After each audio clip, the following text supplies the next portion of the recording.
Neighborhood. It's a simple question. Do you believe in ghosts? Hold on. I'm not in the mood for ghost stories tonight. Me neither. I didn't ask for stories, I just asked. Hold on, where's that waiter? Has anyone seen the waiter? Like I said, I didn't ask for stories, I just asked if your new friend here believes. So do you? I don't know about ghosts exactly, but I believe there are strange things in the city. That's hardly news. Yeah, I'm looking at a strange thing in the city right now. No, I don't mean strange like that. What I mean is, it's hard to explain. Well, I'll say one thing. Waitress, I'll say one thing right now. I do believe. So I'll make you a deal. Next picture is on me, provided you're willing to tell us what you know about it. Don't force him to talk if he doesn't want to. No, I'll talk. It's not usually a story I like to tell, but now that you've brought it up, I won't be able to get it off my mind. You ask me what I believe in? I believe in the city. I've always believed in the city, but wasn't until recently that I learned what that really means. It all started with my morning commute.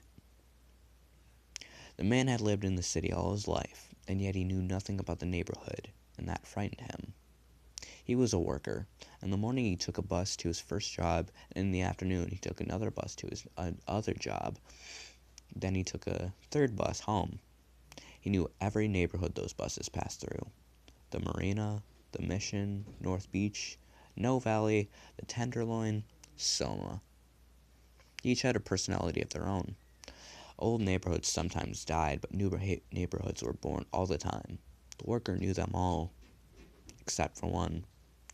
His morning bus took a shortcut down a narrow, shady avenue with a decorative fountain, empty of water except on a few days of the year. Every day. Here was a neighborhood of only a few blocks filled with large, furtive-looking houses and drooping willow trees and silence. Like all the city's neighborhoods, it had a name, but people rarely spoke it. In the worker's mind, it was just a neighborhood. He would give it no name more definite than that. He was afraid to. He wondered why the bus passed through these few blocks. No one who lived around here would ever need to take a bus. No one ever got on at the stops in the neighborhood. No one ever got off. And he noticed that people never talked about the neighborhood, even when he asked them about it.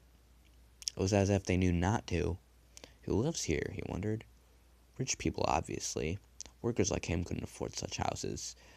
They weren't mansions. There are very few mansions in this part of the world, and none in the city, but they were still big and expensive. But most rich people in the city lived in penthouses, or sometimes in the painted Victorias on the avenues. Who lived in these secretive homes hidden on these tiny streets in this hilly hollow. This question became even more pressing the day he noticed there were no people there.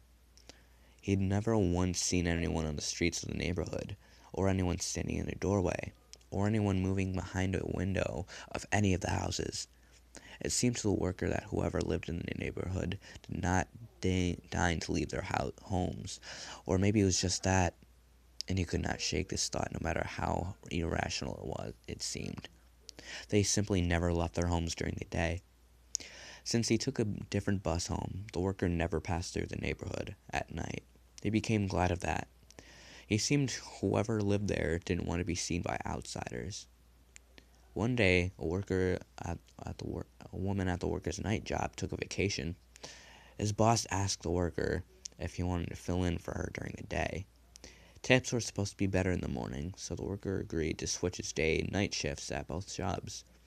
This meant, of course, that his bus route would be reversed, but that did not occur to him until it was too late. The first day, he took his night bus in the morning. The streets looked so different with the sun up, so alive. Worked his night job during the day, took his afternoon bus the opposite direction. He could not shake the feeling he was traveling backwards in time somehow. And finally, caught the morning bus at night. The dark streets of the neighborhood, with all the long, clinging willow vines fluttering in the evening breeze, lurked ahead of him, and the worker realized that he'd been dreading this all day. He chided himself. There was nothing to be afraid of. It was just a street. But the look at the faces of other people on the bus. Yes, they were all afraid, though none of them would admit it. One woman he saw, was even holding her breath. They crossed Sloat Boulevard in the first of the quiet houses. The worker avoided looking out the windows. He realized his heart was pounding and he had to force himself to breathe. The steady hum of the bus tires comforted him a little. It took less than a minute to cut through the neighborhood. They'd be safe soon. He found himself turning toward the window. He did not want to, but it was like an itch. The harder he tried not to scratch, the worse it got. He could not help but turn. Was it his imagination, or was the woman sitting across from him the aisle, trying to warn him with sideways glances and half-hidden gestures not to look? He could not be sure. Heart pounding, he turned all the way and he looked into the darkness. He saw nothing.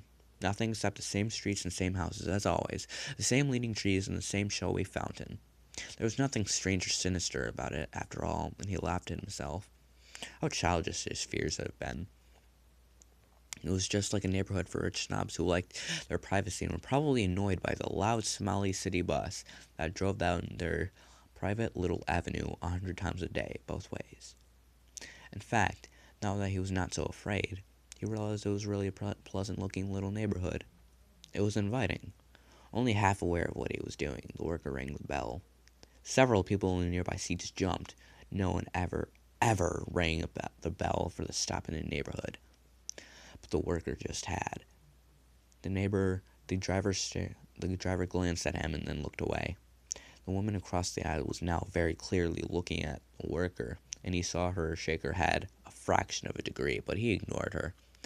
His feet seemed to move of their own accord, one in front of the other, down the short aisle and into the stairwell where the automatic door hissed open.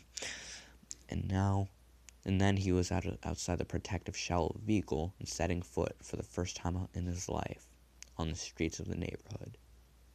The woman who tried to warn him stared down from a window, her face bleached and her eyes wide. But the snap of the automatic door and the warm hum of the tires whisked her away, and the worker was alone. It was a warm night. There was no moon. A small breeze was, as always, coming from the direction of the ocean. The stirring of the willows was the only sound. The worker looked around. Something was strange. The streets were deserted as usual, but there was something about the houses. He realized there were no lights on in any of them. Every window was dark. The breeze turned cold and the worker rubbed his bare arms. He now felt foolish for getting off the bus and making himself late. He did not understand why he'd done it. And the old fear was creeping up in him again now, as all those dark windows, like empty eye sockets in a pile of skulls, stared at him. He did not want to wait for the next bus, so he decided to walk. The top of the hill would be better, he reasoned, safer. He tried to keep his eyes on his feet, but again he couldn't help glancing from side to side. He prayed for a sign of life anywhere, something to reassure him. But it was all darkness and silence. Nothing here looks lived in, he thought, realizing that he had been disquieting the quality of the neighborhood all along. It was less like a real neighborhood, as much like a museum display of how a neighborhood might look.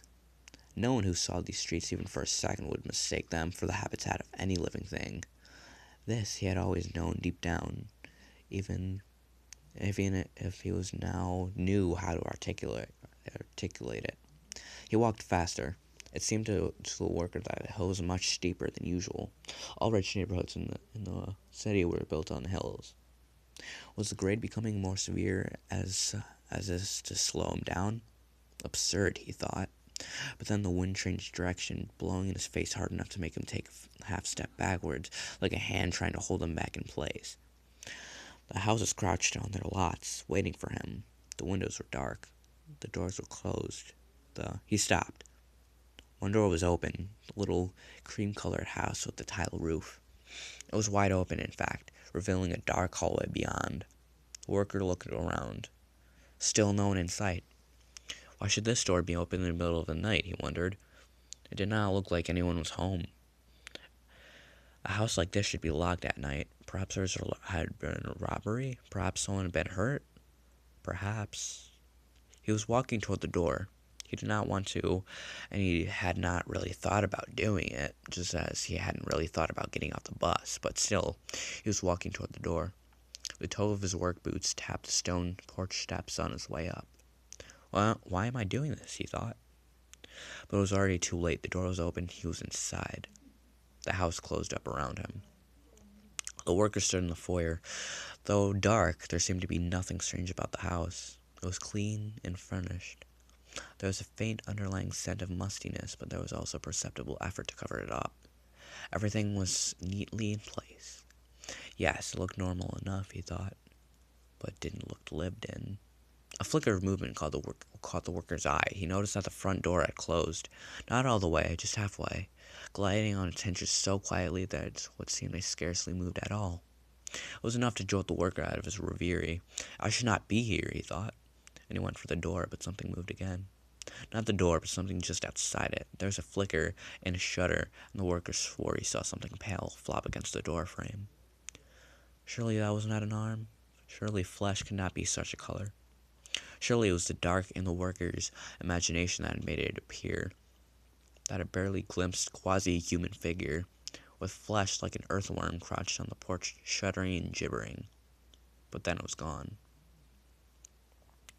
The worker backed away.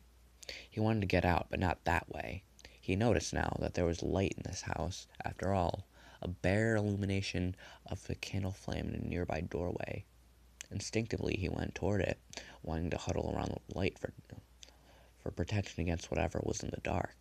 He pushed on the half-crouched, closed door, and there was indeed a single candle flickering around the table. 4 figures sat around it. 4 people in claw-footed chairs. 4 men and women whose heads turned in unison toward the workers and smiled as their yellowing eyes met him. But the worker was not looking at the people around the table.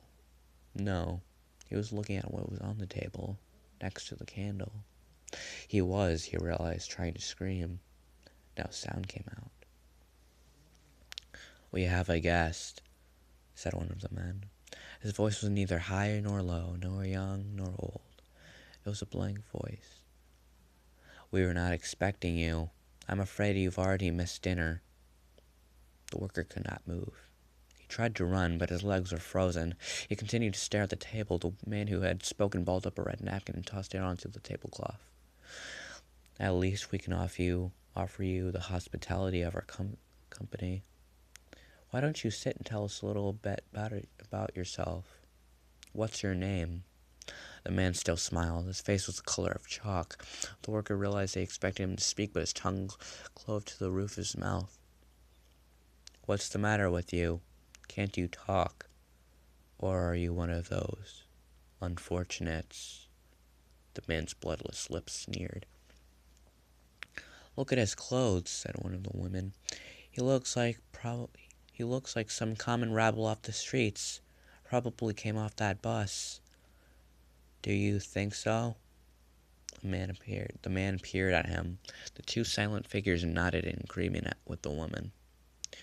"Well, since we have already eaten, and since he cannot speak, and since he is not the right sort of person, I suppose we have no choice but to throw him out." The worker felt a hand on his shoulder. No, he realized, not a hand. Just something cold and clammy that might be called a hand if you knew no better word for it. He felt something at his back, a shape that shuddered and shook. The man with the pale face smiled at whatever was behind the worker. "Just in time. Please show this person to the door." The clammy hand squeezed the worker's shoulder. He did not want to turn around. Awful as what he was seeing was, he was sure that whatever was behind him would be worse. Whatever irresistible force first compelled him to get off the bus and then compelled him to enter the house. The same force, he was now certain, that lured any number of people into these homes each year, never to be seen again, was now telling him to turn around and look at his escort. So he did. And then, mercifully, came unconsciousness. In a way, nothing changed for the worker after that. He still got up at the same time each day, still went to his same jobs, still took the same buses, and yes, still passed through the neighborhood each morning.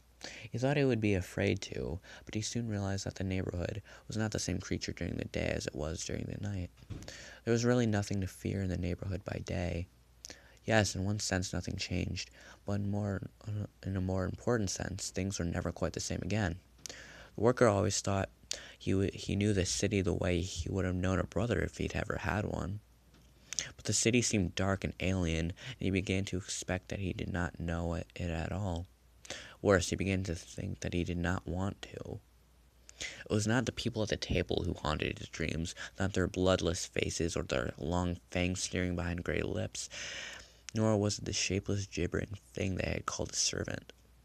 No, what haunted the worker was the memory of that blood-stained napkin on the table, and the remains of the nightly meal spread out on the red dappled tablecloth. "We have already eaten," the pale man had said. Whenever the worker closed his eyes, he glimpsed what lay on the table, and he remembered what was left of its face. And the worker knew that if he had come to that house an hour or perhaps 15 minutes earlier, they would have never simply thrown him out, never just laughed at him and let him go. And now he understood why the neighborhood was empty by daylight and why it never looked lived in. Because certainly the things that inhabited those houses could not be called alive, and they could not abide the light of the sun. But the city belonged to them, and they were its true inhabitants in a way that the worker never could be. In all likelihood, they had been here since it was founded, and they would stay here forever. And that's how it happened. I don't expect any of you to believe me, but that's all right. I'd rather not be believed. Where is this neighborhood? What route is that? Let's not pester our new friend with a lot of questions. You were the one who was interrogating him in the first place. I just want to know. Well, I don't want to know what route it was. Even if his story wasn't true, can we just talk about something else? Yes, we can, and we should. My story's done and there's nothing else to say. Now wait a minute, friend. I appreciate you breaking the ice for me, as it were, with that story, because I have a story of my own. Oh, here he goes.